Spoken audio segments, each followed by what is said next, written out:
Hello, I'm Helena Humphrey, and this is the Iran War Today, our daily briefing, bringing you up to date with all you need to know on day 50 of the US-Israel war with Iran. Well, let's start with some of today's key developments. A tanker and a container ship have both reported attacks off the coast of Oman, according to UK maritime officials.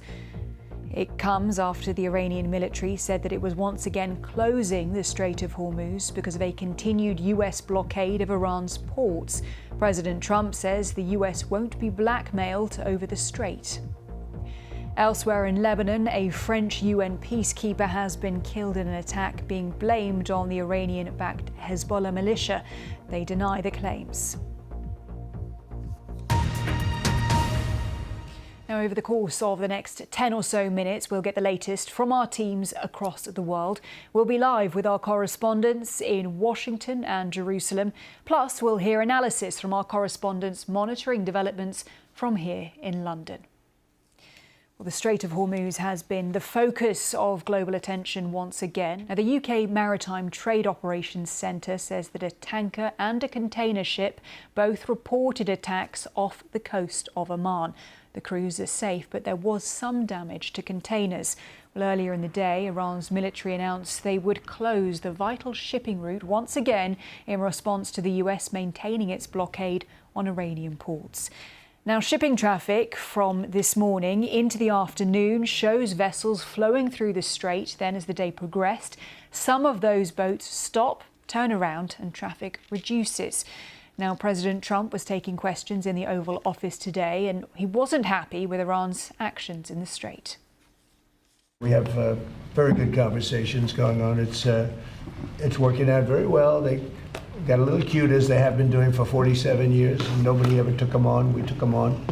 They have no Navy. They have no Air Force. They have no leaders. They have no nothing. Actually, their leaders are, it is regime change. You call that enforced regime change. But we're talking to them. They wanted to close up the strait again, you know, as they've been doing for years. And they can't blackmail us.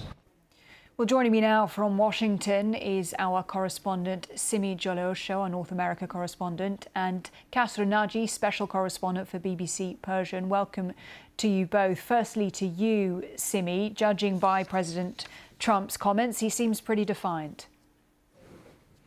Yeah, amidst the mixed messaging we're hearing from the US and Iran, one could say President Trump does seem pretty defiant, but also that he remains optimistic. Even though he says that Iran can't blackmail Washington, he also said that there are very good conversations going on between the two sides. He acknowledged that the US has taken a tough stance in these negotiations, but last night he insisted that that US naval blockade of Iran's ports and coastline will remain in place until a deal is reached. So it's clear that the US is determined to continue exerting economic pressure on Iran until they agree on a deal that they are satisfied with. President Trump this morning told reporters that the US is talking to Iran and will have some information by the end of the day. So we can expect to hear more from his administration later. And going over now to Kasra, what more are we hearing from Iran in response? The Iranians have just issued a statement saying that what the Americans are doing, blockading Iran, is a violation of the ceasefire terms, and that Iran will continue to stop free passage of ships through the Strait of Hormuz. Don't forget that everyone, the two sides, both America and Iran, are operating on the basis of a ceasefire, a two-week ceasefire that runs out on Wednesday. According to that ceasefire, Iran opens the Strait of Hormuz in return for a stop on all fighting and all the bombardments in the region against Iran and Iran's allies. That has happened, i.e. in Lebanon, for example, there is a ceasefire in force in Lebanon, but Iran has not opened the Strait of Hormuz. At the same time, the Americans have put a blockade on it, which is, again, looks like a violation of the ceasefire, because during the ceasefire they're not supposed to add extra restrictions and threaten each side. So it seems that both sides are in violation of that ceasefire, and I would expect Pakistanis who are intervening in this and trying to bring the two sides together will continue to push for an extension of that ceasefire and the opening of the Strait of Hormuz as part of that ceasefire, because I don't expect either side are in a hurry to go back to the war. Kasra, Simi, many thanks to you both. Well, let's take a look at how all of this is impacting the global economy now and what the fallout could be now that Iran has closed the strait once again. Of course, a crucial passageway for oil and liquefied natural gas. I'm joined in the studio now by our business reporter, Eslit Carr. Just bring us up to date on just how the economy continues to be impacted by this. Well, Helena, this economic shock happened almost immediately with a surge in the price of oil and gas because Iran closed that Strait of Hormuz, which is such a crucial transit route for the world's energy markets. And that had an almost immediate impact, whether it's been higher prices at the petrol pumps or a spike in the cost of jet fuel for the world's aviation industry. And in some countries, that economic shock has been pretty stark. For example, last month in the Philippines, they declared a state of national emergency because of just how much they rely on fuel from the Gulf. But of course, this isn't just about fuel, it's about disruption to complex supply chains in all kinds of industries, including things like food production, which relies on fertilizer and carbon dioxide. And that's leading to concerns about shortages and higher prices, and not just the ones we've seen already, but the ones that could be coming further down the track once the full implications of this conflict become known. Now, yesterday did see some optimism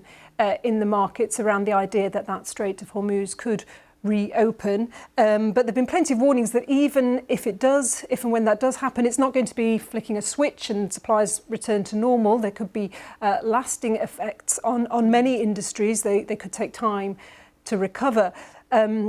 Earlier this week, the International Monetary Fund warned that the war was threatening to throw the world economy off course. And as we've seen in the last 24 hours, there continues to be a lot of volatility.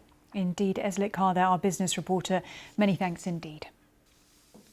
So let's take a look now at the situation on the ground in Iran. And while people around the world are concerned about the volatile economy and the restricted supply of oil, the people in Iran have a lot more at stake.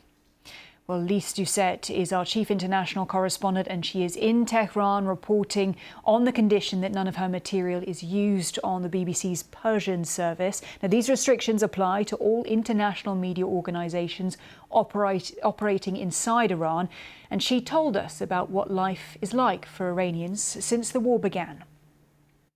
You see the loyalists of Iran's new leaders out on the streets. Yesterday there was even a march by women with rocket launchers and pink armoured vehicles and pink guns called the Devoted Daughters. The regime does have its supporters, but there are many people who are not out on the streets, who had dared to hope that the beginning of this war would mean the end of the Islamic Republic. But right across the political spectrum, Iran wants to see an end to the crippling sanctions which have made their lives so difficult. Iran wants to see an end to this war, and even those who had supported this war, Iranians abroad, Iranians here, hoping it would bring about change, they were shocked by when they saw this war unleash missiles slamming into residential areas. We've been visiting neighborhoods where civilian homes were destroyed. We went to see that biggest bridge, which President Trump had boasted about on social media, saying Iran's biggest bridge had come tumbling down. And Iranians, no matter what their political views, said this is our critical infrastructure. This is our future. You really feel here that Iranians they can only live from one day to the next. It's really out of their control. Not knowing what the next day will bring, much less the next week, months, or even years. Well, in Lebanon, loud explosions have been heard overnight in Lebanese border towns occupied by the Israeli army. Meanwhile, France says that one of its United Nations peacekeepers in southern Lebanon has been killed. 3 others injured, 2 of them seriously. Well, President Emmanuel Macron blamed the attack on Hezbollah, but the Iran-backed militia has denied this. Well, BBC Arabic's Karine Tourbey reports from one border town, Haim, just a few kilometres from the Israeli border. At the moment, the Lebanese army is erecting this barrier to stop the residents from going back into the town, as it is still partly under Israeli occupation. But this town and other towns in the area have seen very intense explosions yesterday, and the thud of these explosions were heard in large parts around it. And they are believed to be coming from detonations carried out by the Israeli army to houses and structures inside those villages.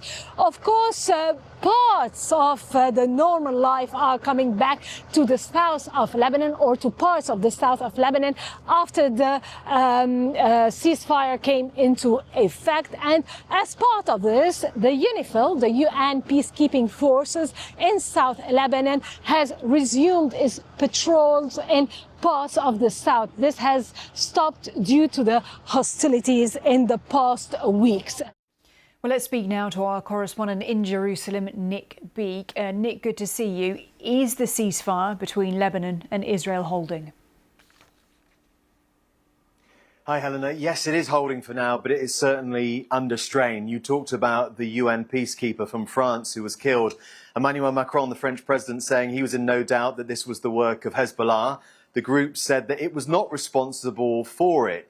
Elsewhere in southern Lebanon today, we saw the Israeli military saying that they were carrying out more strikes. They said they were justified to do this under the terms of the ceasefire, which is now in place. If they believe there is an imminent or a future threat, they say they can act. They also used for the first time the phrase "a yellow line." Now, what they were talking about here was a boundary that has been set up as part of this buffer zone that the Prime Minister Benjamin Netanyahu has been talking about.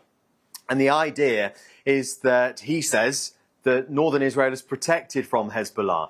This is significant because there is a yellow line in Gaza. The IDF, the Israeli Defense Forces, set that up last year after a ceasefire was secured in Gaza. And the significance is, at that particular boundary, dozens of Palestinians have been killed there. So some Lebanese people may be concerned when they hear that language being used in their country. And talking about the Lebanese people, we know more than 1 million people were displaced during the 6 weeks of fighting. Some communities were completely flattened by the Israeli airstrikes. And some people are now attempting to get back to their homes, as we were seeing just now. But clearly they have a decision to make whether or not it's safe to do so, or the other alternative is that they remain living somewhere else, far away from their homes. Nick Beek there, reporting from Jerusalem. Nick, good to see you. Thanks a lot. Well, there is a continued push to try and find a diplomatic resolution to the war. Pakistan's Prime Minister has just ended a tour of the Gulf, and his army chief has been in Tehran. And Iranian state TV is reporting that Iran is reviewing new US ceasefire proposals. Well, joining me now in the studio is our diplomatic correspondent, James Landale. James, good to have you with us. Where did these latest developments leave the prospect of any further rounds of talks in Pakistan? Well, there are clearly discussions going on between, if we put to one side the events on the ground in terms of, attacks on tankers and things like that, and the confusion over whether the seaway's open, and the rhetoric bouncing between both sides. If you put all that to one side, there is still a dialogue of sorts going on through Pakistan, as you say. And the idea that's out there that's been floated by some officials is some kind of framework agreement. They're calling it a memorandum of understanding. Could you get Iran and the US to sign up to that, and then have that as that builds towards a longer term peace settlement in the future? Now, that's just a structure that may or may not fly. We still know that between both the US and Iran, on the substance, on the question of Iran's nuclear power and ambitions, and the future of the Strait of Hormuz, there is still a substantial gap between both sides. But clearly, at the moment, neither side wants to go back to the full-scale fighting that they had before. So there is still an imperative to that. But as we saw today in the Strait of Hormuz, there is a substantial difference of position. And I think what we've seen today is a demonstration of Iran's growing confidence. We might call it confusion. What we've seen today is we've seen the Supreme Leader, we've seen the Supreme National Security Council, we've seen the Army High Command and the Foreign Ministry all putting out statements, all of them being very, very bullish, very determined, saying, look, we're not going to compromise, we're going to take on our enemies. And the physical demonstration of that was the willingness to deploy fast boats to fire some weapons at shipping trying to pass through the Strait today. So at the moment, Iran is demonstrating to the world that it feels in a pretty confident place. Briefly then, James, with all of that in mind, where do you think this leaves this ceasefire? Do you think it can last? Well, I think the immediate focus now will be, can you get the ceasefire to extend beyond this Wednesday? And I think that will occupy much of the discussions over the next couple of days. Our diplomatic correspondent there, James Landale, with that assessment. Very good to get your thoughts. Thank you so much. Well, whether you are joining us on YouTube, TikTok, Sounds, Radio or TV, thanks for your time. We'll be back at the same time tomorrow with the Iran War Today.